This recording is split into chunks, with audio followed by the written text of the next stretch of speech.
Assalamualaikum warahmatullahi wabarakatuh. Perkenalkan, nama saya Muhammad Fitra dengan NIM B1B1 21158. Di sini saya akan mempresentasikan materi mengenai metode riset manajemen sumber daya manusia. Dan tema yang saya angkat yaitu mengenai metode pengambilan sampling dalam penelitian. Baik, langsung saja kita masuk ke dalam materi. Materi yang pertama yaitu kerangka pengambilan contoh. Kerangka pengambilan contoh ini terbagi atas dua, yaitu populasi dan kerangka contoh serta pemilihan unit contoh. Populasi dan kerangka contoh. Populasi adalah kumpulan atau agresi dari seluruh elemen atau individu-individu yang merupakan sumber informasi dalam suatu riset. Dalam riset, dua pengertian populasi berikut. Yang pertama, populasi target. Ini adalah populasi yang merupakan sumber informasi representatif yang diinginkan. Dan yang kedua, populasi contoh. Ini adalah populasi dari mana suatu contoh benar-benar diambil sebagaimana ditentukan oleh kerangka contoh atau sampling frame. Sedangkan kerangka contoh adalah suatu daftar dari unit-unit contoh atau sampling units yang merupakan representatif suatu populasi. Sedangkan pemilihan unit contoh, suatu populasi terdiri dari unit-unit elementer atau elementary units, sedangkan suatu kerangka contoh terbentuk dari unit-unit contoh. Dalam beberapa keadaan, dapat terjadi bahwa unit-unit elementer dan unit-unit contoh adalah merupakan unit-unit yang sama.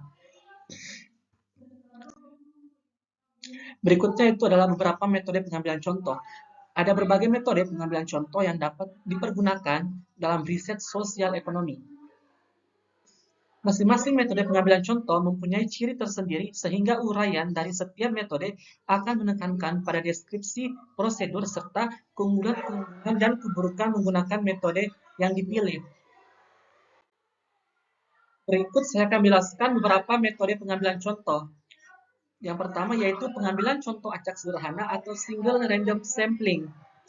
Pengambilan contoh acak sederhana adalah suatu proses pemilihan suatu contoh dari semua unit contoh, di mana setiap unit contoh dalam kerangka contoh mempunyai kesempatan yang sama untuk dipilih. Sebagai suatu ilustrasi, misalkan kita ingin meneliti 4 petani yang kita identikan dengan A, B, C, dan D, dan memutuskan untuk memilih 2 petani contoh secara acak.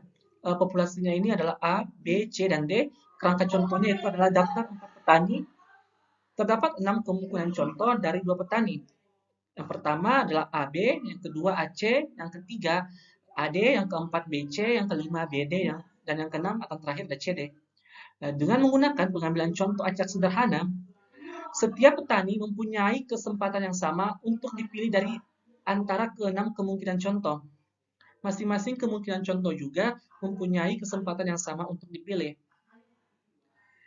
Metode yang kedua adalah pengambilan contoh sistematis atau systematic sampling. Pengambilan contoh sistematis adalah suatu metode pemilihan contoh di mana hanya contoh pertama saja dipilih secara acak atau random start, sedang contoh selanjutnya dipilih secara sistematis menurut suatu pola tertentu. Metode ini dapat digunakan pada dua keadaan berikut. Yang pertama, apabila nama atau identifikasi dari unit-unit elementer dalam populasi terdapat dalam suatu daftar sehingga dapat diberi nomor urut. Dan yang kedua adalah apabila populasi mempunyai pola berurutan seperti blok-blok dalam kota atau rumah-rumah pada suatu jalan. Blok-blok dalam kota dan rumah-rumah dalam suatu jalan ini dapat diberi nomor urut.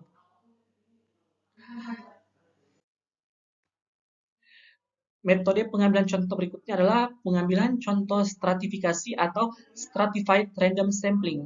Dalam metode pengambilan contoh stratifikasi, semakin kecil tingkat keragaman dalam tiap-tiap lapisan, berarti semakin besar perbedaan yang terdapat antara lapisan-lapisan tersebut sehingga hasilnya akan diperoleh akan menjadi lebih baik.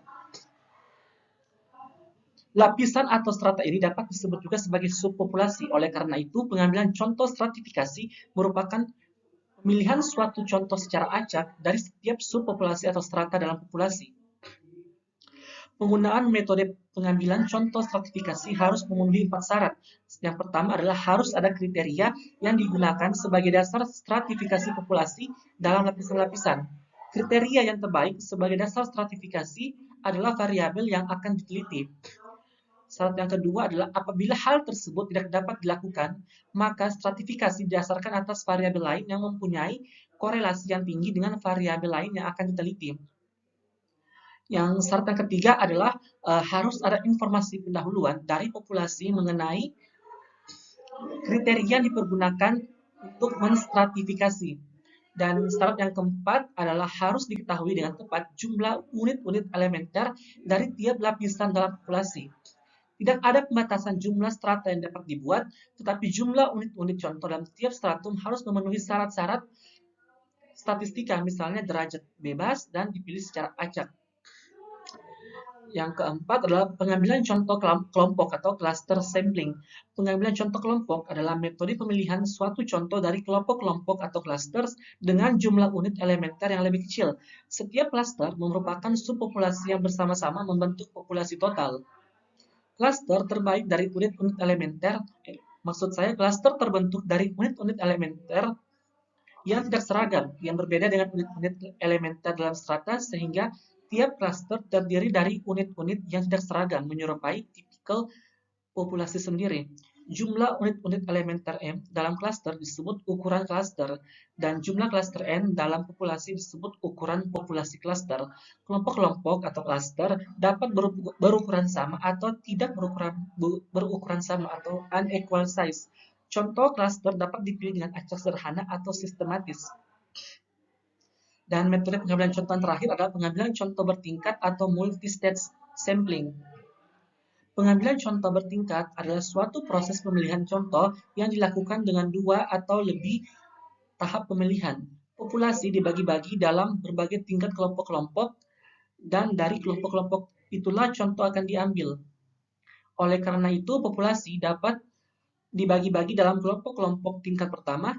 Kelompok tingkat pertama dapat pula dibagi-bagi dalam kelompok-kelompok tingkat kedua, dan seterusnya jika diinginkan untuk tingkat yang lebih lanjut.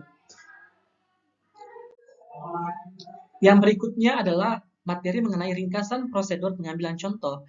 Ada 5 ringkasan prosedur pengambilan contoh.